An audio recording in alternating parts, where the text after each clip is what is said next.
So I think since we have a few introductions to make, so we can get started now. So good afternoon, everyone, or good morning, good evening, wherever you are in the world. So welcome to this new webinar series on data science on graphs, or DIGA in short, which is supported by the Data Science Initiative of the IEEE Signal Processing Society. My name is Geert Leus. I'm from Delft University of Technology, and I'm co-organizing this webinar series together with Dorina Tanu from EPFL and Hoito Wai from Chinese University of Hong Kong. And so thanks to them for helping me setting up this, this initiative. Also thanks to the IEEE Signal Processing Society for supporting this, this event. So yeah, in these difficult times where it's hard to, let's say, meet in person, the goal of this webinar series is kind of to inform the community about the latest advances in learning and inference on graphs. And more data these days comes from networks, so large amounts of data with a very irregular structure, and it's not very trivial to handle that type of data. So this webinar series will inform us about advances in those areas. It will be hosted bi-weekly on Zoom, and the webinar will also be recorded, and the recordings will be available on the YouTube channel of the IEEE Signal Processing Society, and we will also put a link on the webinar, the website of the webinar series. Then also the rules of the talk. So try to unmute yourselves. Usually you're automatically on, try to mute yourself. So you should be muted when you enter here, and try to also keep the questions for the end, or put them in the chat when you have any questions during the talk, and then we will handle that at the end of the presentation. Okay, so without further ado, so let me then give the floor to Hoito Wai to introduce the first speaker of this webinar series. Okay, thanks. So welcome, and also let me introduce the speaker of today. So it is a pleasure today to have Professor Baruch to join us for this inaugural DIGA seminar.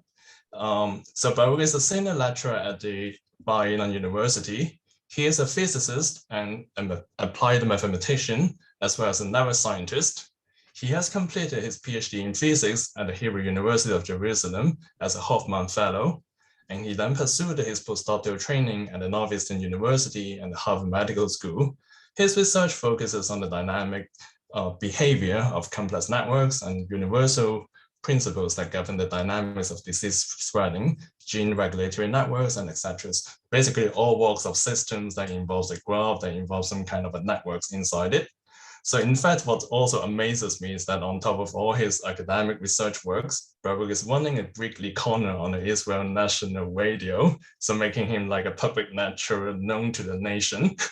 So nation, like a famous person in the nation. So, well, of course, we know that he also received many accolades, such as the Walker Prize and the Kiel Prize of the World Foundations. So without further ado, I believe that we are all very excited to have him today to give us his talk. So please join me in welcoming him, and the floor is yours, Baruch. Thank you very much. Thank you, To, for this introduction, and thank you for inviting me here. I have to say that after this introduction, I really can't wait to hear what I have to say. So let me start with a story. In 2003, a local failure in South Canada propagated to become one of the largest blackouts in history. Now, this, of course, tells us something about the vulnerability of our infrastructure systems, but more broadly, it speaks about the critical role that networks play in many of our modern challenges, from understanding processes in the brain to our subcellular networks of genetic genes and proteins that interact, the resilience of our critical infrastructure, and of course, what we're all busy with right now is how viruses spread in social networks. And the way I view it is that over the past 20 years, we've been studying the structure of these networks. And in my view, the structure of a network is something like a static roadmap. The problem is that we all know that the same roadmap, the same exact road layout, has a very different behavior at different times of day. Now, this is just a metaphor. This is not a mathematical mapping or anything, but the idea behind this metaphor is that identical network structures the roadmap at 8 p.m. or 8 a.m. in the morning, identical network structures can give rise to very distinct dynamic behaviors. And so we want to talk about network dynamics. Now, what is the big challenge? The big challenge is that, at least from a statistical physics point of view, we're very much used to talking about low-dimensional, highly ordered systems. What we typically have in mind is something like a lattice. Real-world networks are profoundly different. Of course, they're visibly different. But what is the essential difference? I think the essential difference boils down to two aspects. And they all have to do with dimensionality and symmetry. So lattices are very low dimensional because they're very symmetric. Roughly all components have the same number of neighbors. So here, each node has 6 nearest neighbors. But networks are highly disordered. They're weighted. So every link has a different weight to it, and they're extremely heterogeneous. We know that most real networks, there's no symmetry. There are hubs that are orders of magnitude more connected than the majority of the nodes, and then there's many, many small nodes. So the systems are extremely diverse and non-symmetric. Now, if you want to talk about the dynamics of these systems, this is the grip that we currently have on their structure. But if you want to talk about the dynamics of these systems, we need to add another layer of description. So we assume that every node is characterized by an activity. So node I has an activity xi of t. The meaning of this activity depends on context. It can be the concentration level of a protein in a biochemical network, the abundance of a species in an ecological network, or the probability that an individual is infected in a social network. So that's xi of t, each node's activity. And what we assume is that these activities follow this dynamic equation, what we call the general dynamic equation. Let me unpack this equation for you. The first term, M0, captures a node's self-dynamics. You put a node in the middle of the room without any interactions. It's going to do something, right? If it's an animal, it might reproduce. If it's a protein, it might undergo degradation. So there's some internal process in the nodes, and that's captured by the first function, M0.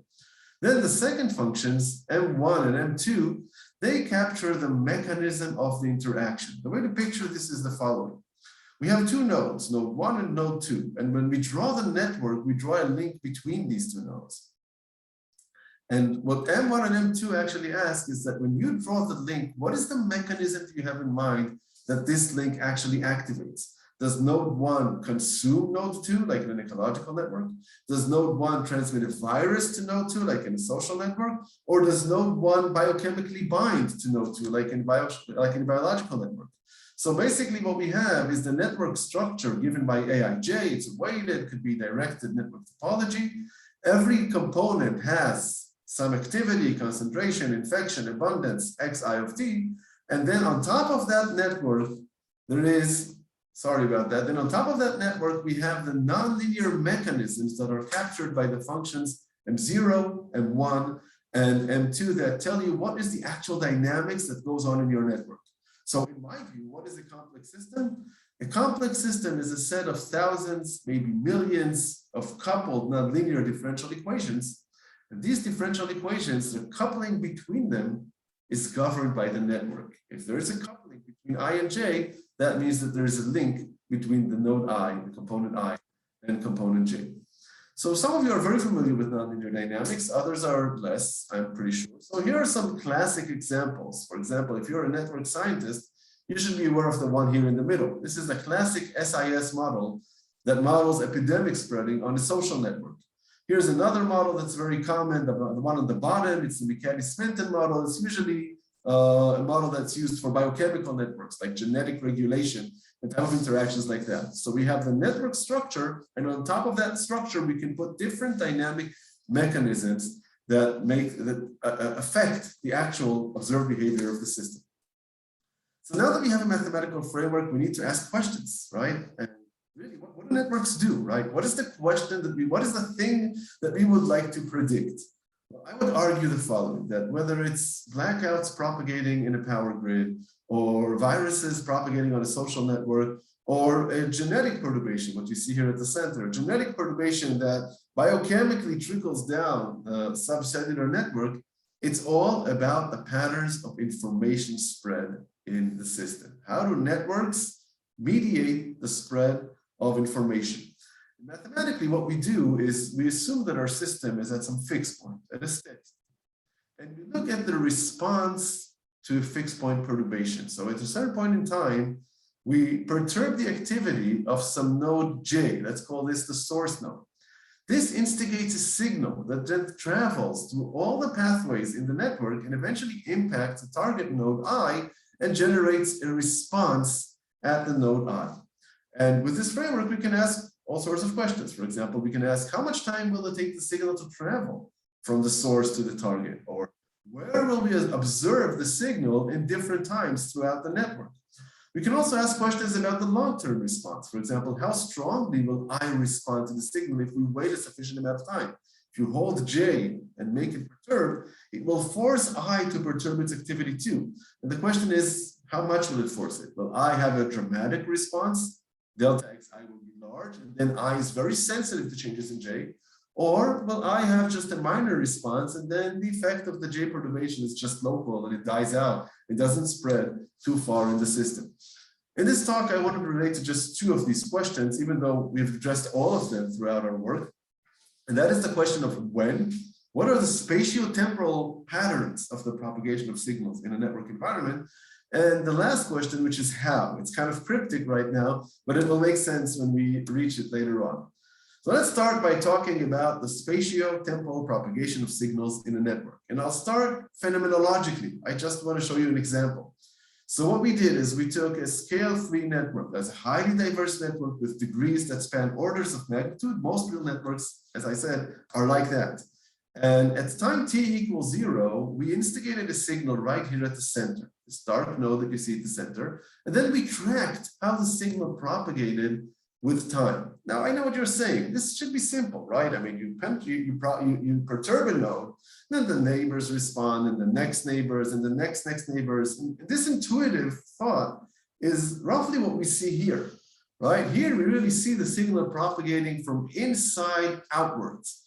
But then there is another class of systems where we see very different propagation patterns, very counterintuitive. Here, it seems that the signal first appears at the exterior of the network and then collapses towards the center. Very counterintuitive form of spread. So what we see is that despite the fact that these are identical networks and we perturbed the same node and we repeated the exact same experiment and we laid out the nodes in the same way on the slide, we see that identical networks provide visibly different propagation patterns.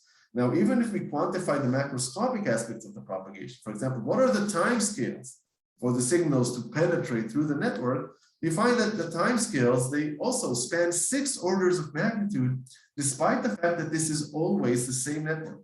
So when we look at the nonlinear dynamics, just knowing the network structure is not enough, because the actual behavior of the system may be very different, just like the road system has different traffic patterns in the morning and in the afternoon. So how do we tame this zoo of propagation patterns? How do we make it well behaved? So for a second, just for the sake of this slide, I want you to forget about the network and just talk about 2 nodes, J, the source of the signal, which transmits a signal to its direct neighbor I. So J is perturbed and I responds to this perturbation. Now, of course, the response of I is not instantaneous. So there is a transient that captures how I responds, and this allows us to talk about I's response time, tau I. And what we can show is that tau I, a node's intrinsic response time to a directly incoming signal, there's no network here, no long path, just your neighbor is perturbed and you respond to it. A node's intrinsic response time, tau I, scales like that node's weighted degree to the power theta. Now, why should you care about this prediction? Well, there are several layers to why you should care. First is that it shows that behind what seem to be diverse and unpredictable propagation patterns, there's a hidden universality. There is some rule behind the mess. And the rule is just that we need to look at it through a different lens. Each of these propagation patterns is a result. Behind it lies a different scaling relationship. Now, I already hinted at it when I colored them blue, red, and green. They actually belong to different universality classes of behavior. So blue is where theta equals 0. So response time is largely independent of degree. Red is where theta is positive. Here it equals 3/2, here it equals 1. And the green is when theta is negative. So we have diverse and unpredictable behavior when we look at every one of these systems. but they can be binned into discrete classes, each with some predictable behavior. But let's try to get a little bit deeper into that. Where does theta come from? So the math is rather convoluted and you don't need to follow it. What I want to show you is just the ingredients that go into this exponent theta. So you start with your complex system, as I said, thousands of coupled nonlinear differential equations. And you take the three nonlinear functions M0, M1, and M2, and you construct two very abstract functions from them. I know this looks like black magic, but I want you to bear with me for a minute, okay, before you start checking emails or get bored because this is a slide with two or three equations. What we extract is these two abstract functions, r and y, and then we take something even more abstract. We apply y to the inverse of r. Instead of applying y to x, we put inside it a compound function with the inverse function of r, and we take the power series expansion of that around x equals 0. I know this sounds like voodoo, but as I said, bear with me for a second, okay? This power series expansion has coefficients, Cn, and the powers, gamma of n. Well, it turns out that theta only depends on the powers. In fact, it only depends on the leading power, gamma 0. And once we extract theta, we can have our rule of tau I goes like ki to the theta. Now, why did I teach you all this? Okay, not because I wanted you to follow my math. So whoever lost me on this is a good time to hop back onto the train. Okay, the point is this: theta depends only on the dynamics. It's independent of the network. It only depends on the nonlinear dynamics of the system. In fact, it doesn't even depend so deeply on the dynamics, just on the leading power of some very complicated function, but that's not the point. It's just the leading power. So you might have very different dynamics, but if they have the same leading power, they will have the same scaling relationship. In fact, we saw this. Look at the bottom bin here. On the left, we see epidemic spreading, one form of dynamics. On the right, we see plant-pollinator relationships, very different systems with very different dynamic mechanisms, but they both belong to the same class. They both have the same theta and therefore the same propagation patterns. That's the green class that you see there on the right. The last thing important about theta is that it only depends on the leading powers and not on the coefficients. And I'm going to argue something here. Some of you will see and agree with me. Others will need a little bit more time. Okay. I think I want to interrupt. Sure, sorry. Because there's a question from the audience, like, okay, I'm sorry. does it actually depend on M2? Okay, it's other things we discussed do depend on M2. Theta does not depend on M2. That doesn't mean that M2 doesn't affect the propagation patterns, but it doesn't affect the scaling exponent theta. Okay, it's a specific. It's specific to this prediction, and whoever noticed that, chapeau. Okay, very nice. Anyway, so it doesn't depend on M2, but what's crucial for me right now is that it doesn't depend on the coefficients. Now, what's the difference between the powers and the coefficients? I argue the following, that the powers are intrinsic to your dynamics. If you have an epidemic spreading model, it has specific form of nonlinearity, therefore it's characterized by specific powers. But the coefficients, well, the coefficients are diverse. They can change from node to node. They can change from one condition to another. So the coefficients are the parameters of the dynamics. The powers are the intrinsic inherent mechanisms of the dynamics. Theta is not sensitive to coefficients.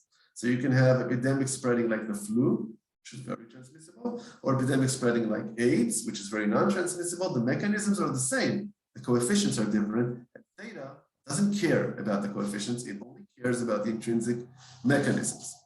Okay, so this is another aspect of theta's universality. It's very, very insensitive to details about the dynamic mechanisms, and that is why it allows to take something which in the details looks extremely diverse and find some universal behavior that hides behind it.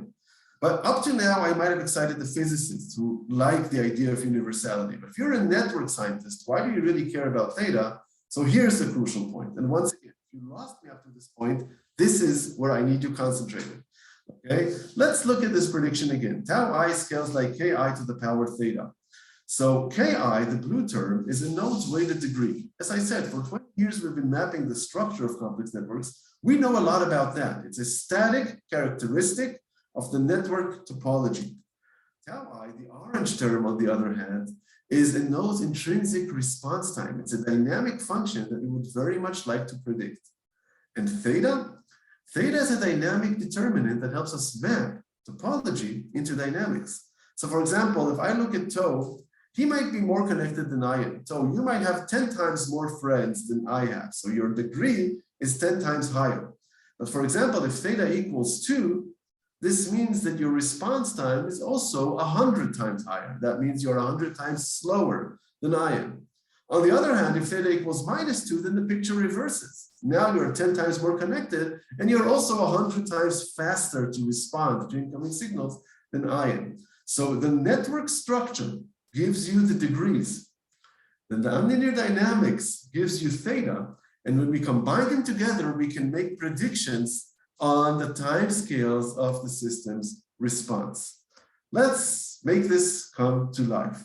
Remember the metaphor that we started with. We look at the network as a static roadmap. And the signals that travel between the nodes, let's think about them as cars that are navigating this roadmap and traveling between different destinations. So in the theta positive regime, what you will find is that the hubs are much slower to respond. It means that they are the traffic jams, they are the bottlenecks. So if you have a signal traveling from S to 2 different destinations, they might be the same distance, but the bottom path, because it's enriched with hubs, is a traffic jam, and the top path, on the other hand, will be way faster.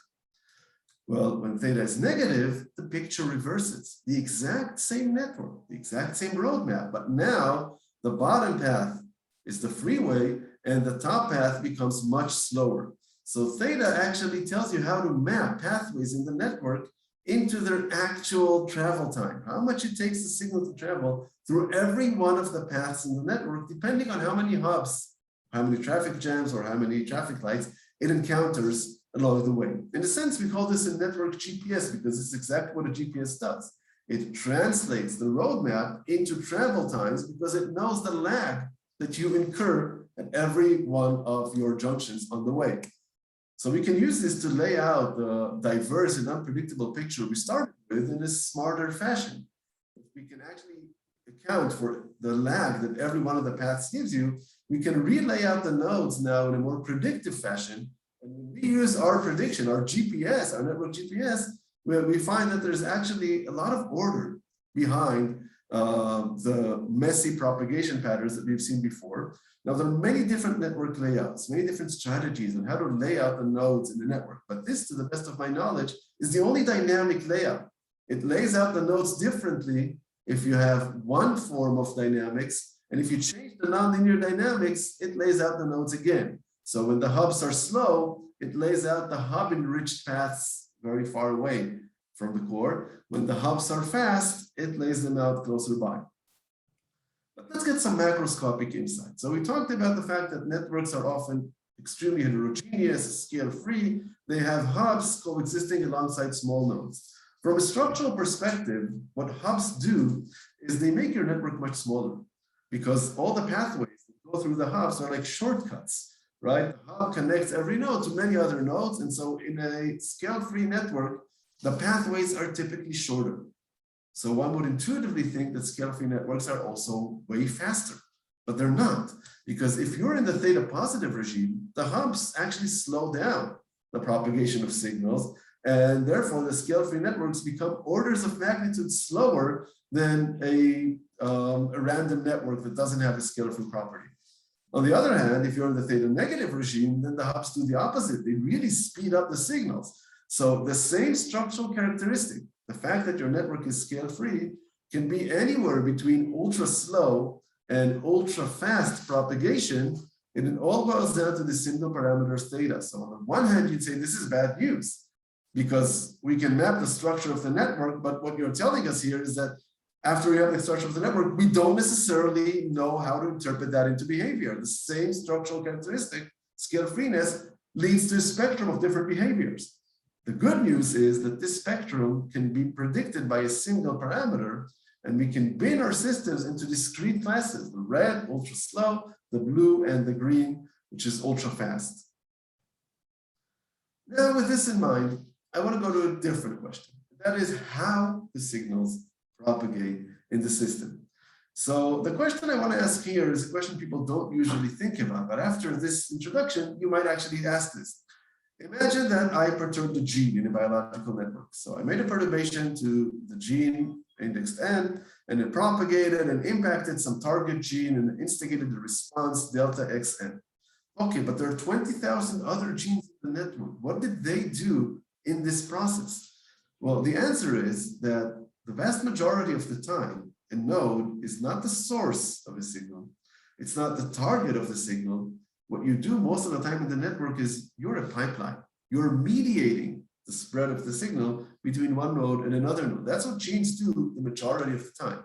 So we can ask, how good are you as a mediator? Not how influential you are, not how receptive you are to signals, but how good are you as a mediator of signals? How much do you affect the flow of signals in the network? So we can talk about how much a node is effective in transferring information. We can talk about links, how effective is each link, or we can talk about pathways. I'll just cover nodes and links right now.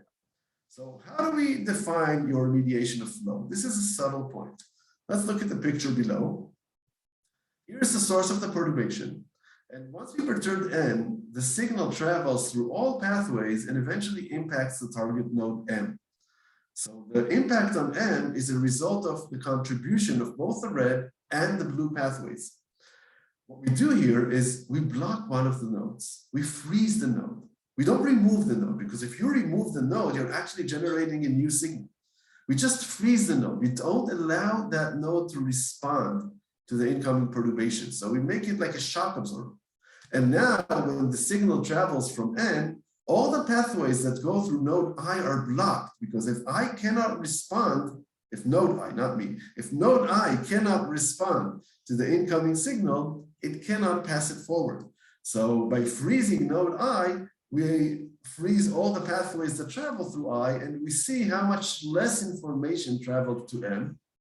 We block the blue pathway, and we can by that quantify how much a node contributes to the flow of information in the system. Well, by now you know the drill. We did this on many different networks with many different types of nonlinear dynamics, and once again we see that the flow patterns are visibly different. Sometimes we find that there is a democratic flow pattern where all the nodes and all the links kind of participate equally. It's an egalitarian system. They participate equally in transferring signals between nodes in the system. At other times, like here, we find that the flow is dominated by a selected set of specific nodes. So we have an extremely heterogeneous pattern or unequal pattern of flow. But how do we make any sense out of this zoo of information flow patterns? Well, so you know how it works now, right? We are looking for our dynamic determinants. It's a bit more complicated than the previous example, but what we can show is that the flow through a node I depends on that node's in and out degrees to the power omega minus 1. And the flow through a link depends on both node I's and node J's in and out degrees, and again, to some power. And you know how to interpret this, right? The in and out degrees of a node are the structural elements. This is what we have maps for. Fi and Fij, the orange terms, are the contribution of a node and link to the flow through the system. Those are dynamic functions we wish to predict. And omega and psi are dynamic determinants. They originate in the nonlinear dynamics, and they help us translate what we know about network structure into the observed patterns of flow. If this is correct, it means that all the mess that we've seen before can actually be predicted through one universal function. And this is precisely what you see here. This is the diverse flow patterns that we've seen before, but they're actually universal. The difference is that different systems have a different omega and a different psi. So the same network leads to different flow patterns, but once we lay them out on our predicted curves, you see that they all condense along one predicted flow pattern. Okay, but where's the insight? You want to understand something. You want to come home with a message that you can actually tell your family about. So here's the take-home message. Roughly speaking, if we ignore directionality, so if we go for undirected networks, the whole equation becomes a little bit simpler. And then we can see that the flow patterns condense into 3 different universality classes. First is the red. That's where our intuition kind of lies. It's a hub-centric flow pattern in which really most of the information flow is channeled through the most well-connected nodes in the system. This is what we would have kind of guessed when we just started this problem, right? That the hubs dominate information flow in the system. In the green class, we see what we called before egalitarian or democratic flow.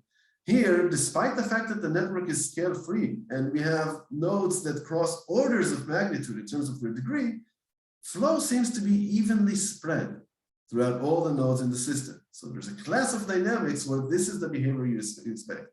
But perhaps the most counterintuitive class of dynamics is what we call peripheral spread. And in the peripheral class of dynamics, the information flow actually avoids the hubs and tends to favor the peripheral pathways that go through the small nodes. Now, this is something very counterintuitive, but let me first of all say, you don't need to construct some esoteric model together. Many of the frequently used models, like biochemical models and things like that, they belong to this class. So this class is not something abstract, it's something real. But what's the intuition behind it? So I want to leave the slides for a second, I want to leave the math for a second, and I want to just think about why in retrospective this actually does make sense. Because what's the difference between being a source of a signal versus being a pipeline, a mediator of a signal? Well, to mediate a signal, here's a node. You first need to get the incoming signal.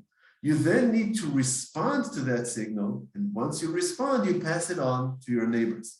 So you go into a party and you want to spread a piece of information, a rumor in that party. And you find that node that has 1,000 friends. And you say, that's great. I'll just whisper on her ear and she'll help me spread the word. But here's the thing. You're not the only one whispering on her ear. There are 999 other people that are also whispering on her ear, and you just are not able to grab her attention. So the point is this, to be a good mediator, it's not enough that you influence your neighbors, you need to also be receptive to the incoming signal.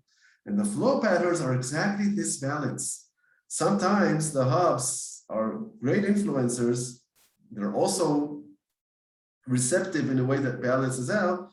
Sometimes the hubs are shock absorbers. They're just not receptive. When the signal reaches the hub doesn't nudge. And therefore, it doesn't contribute at all to the flow of information. It actually does the other thing. It makes sure to buffer information and makes sure that information doesn't flow very efficiently through the network. And this is precisely the next example that I want to show you. So when we published this paper, we wanted to get a real example, not just an abstract network with nonlinear dynamics, but a real, very well mapped example where we know the parameters. So we went for a smaller sequence, not a complete network. In biology, it's called the glycolysis cycle. And it's a set of chemical reactions that takes food, glucose, sugar, and transmits it to ATP. So in biological metaphors, sugar is a triangle. ATP, the energy, the molecule that generates energy in the cell, is a pentagon. And all the chemical reactions you see are in the middle. Let me just note, this is not within the scope of our dynamic predictions because we have high order interactions here, like third order and fourth order interactions. So this is a different system. This is a well-mapped system. People know the parameters and the rate constants. So we can make numerical experiments on this system. What we looked at is the flow from glucose to ATP. That means you perturb the amount of glucose and you look at the response in the output of ATP. And you look at the contribution of every one of these modules, reactions, and every one of these nodes, chemical compounds, to the flow in the system. And what we found was a bit surprising at first glance. We find that roughly half of the nodes, for example, half of the chemical compounds, when we froze them, when we didn't allow them to allow information to flow in the system, they had a positive contribution to the flow. That means that less information can flow if we eliminate their mediation. But then the other half of the molecules actually had a negative contribution to the flow, what you see in red. Same thing occurred for chemical reactions when we froze modules. So half of the nodes actually positively contribute to the flow, but the other half, when you silence them, when you don't allow them to flow information, then actually more information flows in the system. So they have a net negative contribution to the flow. How do we make sense out of that? That was very counterintuitive at first glance, but then when you think about it, it all comes down to one thing. that if we look at the total flow, that is, integrate over the contribution of every one of the components to the flow, we find that the net flow in the system is 0. That is exactly what metabolism has evolved to do. Metabolism is a regulatory system. It's all about designing a network that has a net flow of 0. Why? Because what is a biological system really? The point in biological system, you can create many different chemical reactions that turn glucose into ATP. Why such a convoluted chemical reaction? Because metabolism is all about buffering. It's all about absorbing shocks, because your glucose intake is very, very fluctuative. You hunted a mammoth today, you got a boost of glucose, and then for the next 2 weeks, you might go hungry and not get any glucose. So your glucose intake is very fluctuating, but your ATP output is something we want to be really constant. So we tend to think of networks as constructions that are there to enable information flow. Sometimes, like in metabolism, it's the other way around. The networks have evolved to minimize the net information flow to 0, because the whole idea of the network is to buffer information, to allow a shock absorber, just like, the road is very fluctuative, but you want your ride to be smooth. So you put a shock absorber between the fluctuations and yourself. So you don't want information flow. You want to avoid the flow of information. I want to finish by 2 more ideas, and it'll take me, I think, about 6 minutes. So what I've shown you is a framework by which we take the static topological components, we couple them with different nonlinear interaction mechanisms, and we want to translate them into dynamics. And the way we do that is that we break down the components in nodes degree, in nodes incoming degree, outgoing degree, and so on. And through dynamic determinants, we can make this translation happen. Now, the dynamic determinants I've shown you here are theta, which captures the time scales, and psi and omega, which capture the flow. But right now, we have something like 10 different dynamic determinants that can help us map degrees into the impact of a node, network distances into the decay of perturbations. And the whole idea of these dynamic determinants is that they show that despite the fact that the network dynamics is extremely diverse, this diversity condenses into a discrete set of classes of behavior that depend all on our analytical translation of topology, what we know about the structure of the networks, into dynamics, what we predict about the patterns of information propagation. The last thing I want to talk to you about has to do with a very recent work that we have done. And this goes beyond small perturbations. It actually talks about macroscopic transitions between states. So we're talking about big perturbations now, which are a bit more challenging to treat. This has been accepted recently, and it's now in press, so it's going to appear soon in Nature Physics. And it talks about how to recover a failed network. So one of the hallmarks of nonlinear dynamics that I didn't relate to until now is the fact that the system may have more than one fixed point. So here, for example, we modeled a biological system using regulatory dynamics between genes. And when the network is intact, everyone is connected the way they want, then the activities are all happy. They're all up high. All the genes are active, and the system is in the happy state. We call this state X1, and we mark it by green. But now I'm going to start harming my network. I'm going to remove one link, and the system kind of shifts a little bit to the left. I'm going to remove another, and it keeps on shifting. Nothing dramatic happens. Just as I change, say, perturb the network structure, the dynamic state of the system deteriorates, but there's no dramatic occasion here.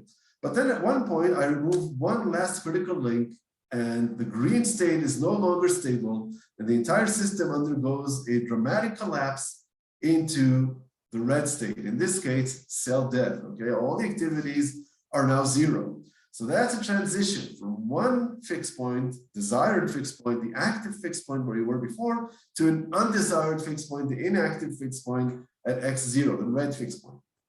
So the intuition says, okay, I'll reverse the damage. So I reintroduce the link, and I reintroduce it again and again. But of course, the system doesn't bounce back up. So the transition becomes irreversible. Why? Because the red state is always stable. So when I started in the green state, I was good. But once I transition to the red state, it's irreversible. I can't transition back just by retrieving back the lost links. Okay, so what do I need to do? I need to reactivate the system. I need to push all the activities back up. So first of all, I need to restructure the system to put it in a place where the green state can be active, but then I need to kind of reignite the system, push it back up to the green state. The most naive way to do this is to take all the activities and put them back up in a proper initial condition from which the system converges to X1. But how will I ever do that? It's very rare that we can actually control all the specific activities of all specific nodes. In fact, what we could usually do is just control a very small set, a microscopic set of nodes. So that's what we asked ourselves. Can we find the conditions where you can actually do this by controlling a small number of nodes? Let's take the limiting case. Can we reignite the failed system by controlling just one node? And what we found is that we can analytically predict that there is a phase space with 3 different phases. The first is the inactive phase. If your system is in the inactive phase, there's just no way you can revive it because the active state is just unstable here. Even if you push all the nodes to the active state, it'll go back to the inactive state. So there's nothing you can do here. Then there is what we call the unrecoverable phase. Here you can control the node. You can see it raises up its neighbors. They raise up their neighbors, but it's not enough. When I let it go, it goes back down to the inactive state. So you cannot recover this system unless you push all of the nodes. But if you just push 1 or 2 nodes, it's not going to help you. But there are broad conditions where your system is in the recoverable phase. In the recoverable phase, you control a single node, the black node you see here.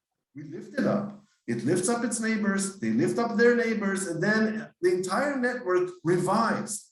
Now we can let it go, but the system has already been pushed into the active state. It will not fail. So in this recoverable phase, we can reignite a failed system by controlling just one single node. I want to finish by thanking all my team. They're the ones who are actually doing the work. I'm looking at the pictures now and I see that it's not fully updated. There's some new guys and some guys that have already graduated. So I need to update this. So if you're watching this and you're not there, I'm sorry, it's my mistake. But thanks to the team and thank you all for listening. I think it's good time for Thanks. questions. So thanks, Baru, for the very nice talk. So actually during the talk, there was one question.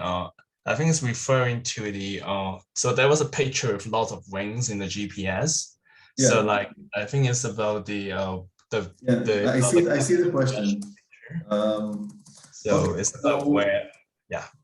What are those wings in the GPS, video? Yeah. We're getting there. Yeah. So what happens in the network GPS is that we have 3 classes. And the first class, let's start with the second class. So the second class is where theta is positive. That's the red class. In this class, hubs are very slow to respond. So the GPS looks at a pathway, and if the pathway is enriched with hubs, it puts it far down. And you get a kind of continuous propagation pattern because nodes come with degrees that are throughout the entire spectrum. So you have hubs, you have medium hubs, small hubs, and so on. The green case is where hubs are the freeways. So it puts the hub-enriched pathways in the center and then put the peripheral nodes at the end. And once again, you get a continuous flow pattern because hubs go all over the place. Blue is the most intuitive case. The most intuitive case is that the hubs just don't matter. It's the theta equals 0 case. So it doesn't matter if you're a hub or a small node. The system has a typical time scale, and all the nodes, up to some distribution, roughly respond in this typical time scale. So the only thing that matters is the distance. It doesn't matter if the path has many hubs or if the path has only small nodes. It just matters what is the length of the path. So the blue case is the intuitive propagation pattern. First your neighbors, then your next neighbors, then your next neighbors. And this is discrete. Distances in the network are discrete. Degrees are continuous. So because of the discreteness of distances, you see here those discrete rings. But it's a unique characteristic of the dynamics with theta equals 0. Once theta is different than 0, then the weighted degrees start to matter, and weighted degrees are on a continuum. So you start getting a continuous flow pattern. So does this answer your question, Robert?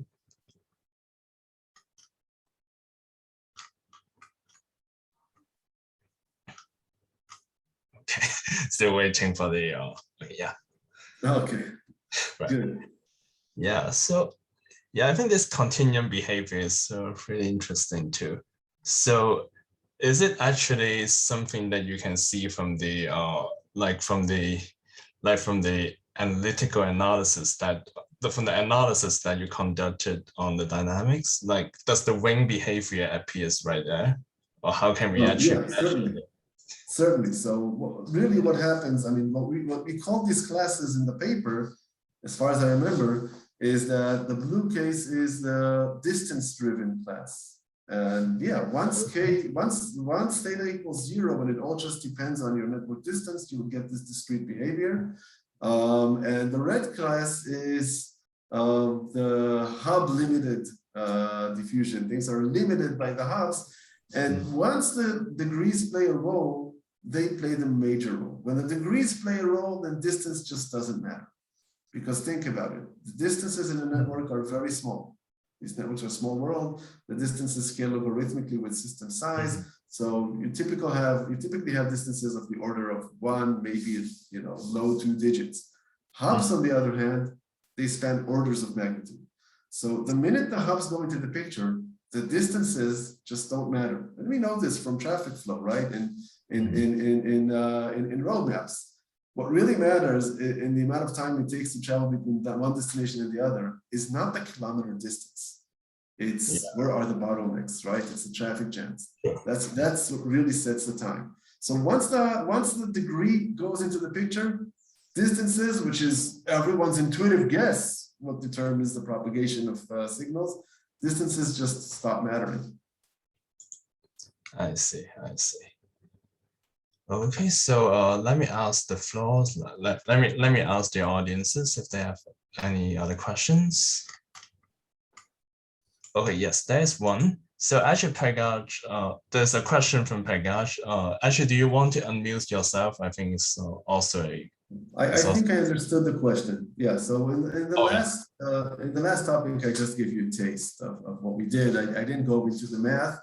The phase diagram that covers the boundary of the recoverability phase has 3 parameters. Two parameters depend on the network topology.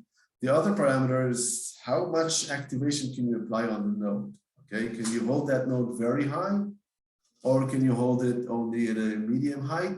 And depending on how much you can really hold this reigniting node, or for how long you can hold this reigniting node, is whether your system is recoverable or not. So it's a detail I didn't get into, but the question is correct. It matters. It matters if you can hold the node at 1 unit or at 100 units, or if you can hold it for a short period of time or for a long period of time. We also tracked cases where you cannot just hold the node. You have to kind of spike it, okay? Give it boosts, and then it relaxes and give another boost. So it goes like that. Because in practical applications, sometimes this is all you can do. You just kick it periodically. I'll just, use this opportunity to say that, and maybe this will be, for me, that'll be enough. We used it to revive a real system, a failed microbiome. It took the biological reactions between bacteria in the gut. And sometimes after you get some antibiotic treatment, it dies out and you have a lot of problems. And the question is, can you revive a failed microbiome? So what can we do? How can we intervene in a microbiome? We cannot control every single bacteria in your gut, but we can give you probiotics. It means we can control 1 or maybe 2 bacteria. And the way we do it is by boosts. Like you take every morning a probiotic pill, so we get a boost, and then it relaxes. And then tomorrow you get another boost, and then it relaxes. So there are many different ways to reignite the system that are more practical than what I talked about. And the question, can you recover the system or not, it depends exactly on that. I mean, how strong are the periodic boosts, how fast they relax, and so on. Yeah, actually, I also got questions about the recoverability section of the talk. So, so is it actually limited just to reviving the system, like from an all-zero state to something non-zero, or is it possible to actually change, sort of like switching the the steady state from one point to another, like, because I remember that you mentioned that, like, what if a system had more than one stable point? Yeah, so I took the example of a system which has two states. One is completely zero and one is active, because that's the easiest one to relate to, but it's not limited to that. You can talk about systems that have two fixed points or three fixed points, and you can talk about how can I transition between fixed points, but through a very microscopic, specific surgical intervention. That's the whole point here. It just becomes more complicated, but we can do that. And we've shown the microbiome, for example, doesn't have a zero fixed point. It has a high abundance and a low abundance fixed point. So it's just a little bit more complicated, but can certainly be done. The only thing we are limited to is that I can only transition between the natural fixed points of the system. I can't make up a new fixed point. So you have to be in a regime where all fixed points are potentially stable. What I can do is give you the right kick to push you from one to the other. But I can only do it between natural fixed points. Otherwise, I have to keep on holding you forever. Okay, I see. Yeah, will be interesting to read the paper soon. So it's going to come out soon. Yeah, it's in press right now. Cool. I also have a question, Baruch. So first of all, yeah, nice talk, very interesting. Thank you. I was wondering if you can also do the reverse. So if you want to create a network with a certain dynamic determinants, so you want to set the parameters, is it easy to find what nonlinear functions would generate that? What type of interaction you need to create? The answer is yes, but you need to define easy. Well, yeah, so okay. in principle, yeah, every time we wrote these papers, we had to like generate 6 or 7 different examples of nonlinear dynamics to kind of explore the whole space. Right. And in principle, if you tell me what exponents you want, I can construct any nonlinear dynamics that will give you those exponents. So in principle, I can do that. If we limit ourselves to nonlinear dynamics that make any sense, then it becomes a bit of a more difficult problem. And we always had trouble with that, right? Because we cannot just invent any nonlinear dynamics that have a given exponent. I mean, if we were just mathematicians, that would be okay. But since we're also engineers and physicists, we want the nonlinear dynamics to, to make some sense, to be relatable to some real mechanisms that we see in nature. So that kind of poses a limitation, because most of the nonlinear dynamics will construct, they'll behave well, we'll predict their behavior, but people will look at them and say, I've never seen anything that, this is the equation for. Yeah, I see. But purely as a model, it could be okay, right? Even if it's not. Yeah. And we did that. I mean, for example, in the propagation case, I've shown you 6 different nonlinear models. And as you can understand, we reverse engineered them, right? We wanted to have 2 in the theta 0 regime, 2 in the theta positive regime, and 2 in the theta negative regime. So we constructed them. Our only challenge was to not just construct them, but to construct them in a way that they relate to a frequently used models. And we found how to do it. So yes, it's possible. Okay, great. Yeah, thanks.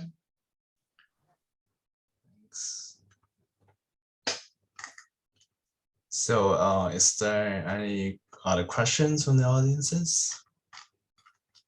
So I had a question just to add the earlier question. So you mentioned to reconstruct, you can reconstruct the nonlinear dynamics, but to do that, do you already assume that the network the topology is available in some sort, or you can also construct that from just the observations on the network? Perfect question. I'll try to answer it briefly.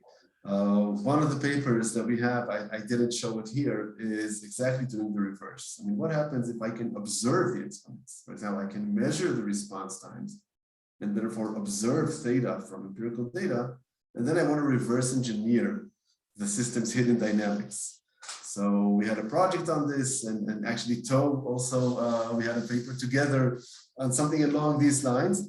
The reverse problem is more challenging, but it is doable. So we can do it. You can observe the exponents and from that reconstruct the dynamics. You can do it well if you know the network structure, because then you can measure tau I versus ki. If you don't know the network structure, you can still do it, but you need some tricks. You need some bypasses, and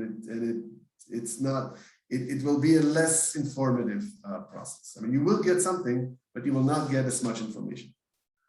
And I guess there is also this ambiguity of whether what the sensor information that you've captured goes into the nonlinear dynamics or to the topology, because that's now again all mixed up if you don't have either of them, right? Right. So, for example, here, I'll just give you a simple example. Imagine that you can measure the response times of the nodes, but you don't know anything about their degrees. Mm-hmm. Still, you would be able to infer something about theta, because if theta is 0, the response times will be very homogeneous. All right. Okay. Despite the fact that the degrees are very different. But if theta is positive, for example, then you would expect response times that scale over orders of magnitude. So I can tell if theta is negative or positive, even without knowing the network, just by directly observing the response times. All right. That's of course, the specific value of theta, is it 2 or 3? That I will not be able to know if I don't know network structure. Right. Understood. Thank you. Thank you for the wonderful talk. Yeah, thank you.